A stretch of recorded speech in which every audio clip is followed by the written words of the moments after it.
Galamsoon ni beektaa? Galamsoo maan beekaa Wood garuu. Muka galamsoo jireeti. Ahoosati. Maraata. Hai galamsoo Wood jechuun mucaa saabaa feesuloo hin beektu deengada kalaallisan. Ijoollee diraamaa ta'eetisamu. Egaa san jechuudha bar. Akkasii. Sigalee too? Sigalee? Ijoollee seenaaf aartii irratti yeroo baay'ee hojjetu sani. Egaa ijoolleen mana fa'aa dhuftu sani wanta fa'aa maqaan isaa Injifaar tokko. Ijoollee qaxaleessa. Tokko Injifaar. Tokko. Aktarri isaanii. Aktarri isaanii.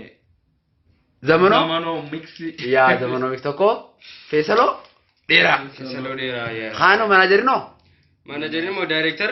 Bakka isaan hundi walitti dalagan ijoolleen ganaa lafaa dhufu jirti abbaasoo jaaniin. Galamsoo isaan kana kam godhu qabna semmaan tana. Akka godhu qabnu moo? Gargaaru cina dhaabbachuu qabna. Cina dhaabbachuu qabna malee. Maal godhuudhaan? Subscribe share godhuudhaan. Like subscribe share godhuudhaan. Atoo. Share. Subscribe godhuudhaan. Subscribe. Ni naaf taafi? Ni naaf. Atoo. Ni naaf. Isaaniifuu. Waan keenyaami? Waan keenya. Isaaniif cina dhaabbannee? Gargaaruu qabna. Egaa namni immaan tanaa nama cina dhaabbachuu footoo namaa jiru qoobicha beekaa jaawar zamanuun. Bisa footoo namaa jiru qoobicha beekna dhaabbata jaawar. Isaaniifuu. Yaadaanillee. Yaadaanillee. Galamsoon subscribe like. Tukoriga. Galamsoo. Wood. Galamsoo. Wood. Subscribe. Share. Like. Like. Daaf kaashee.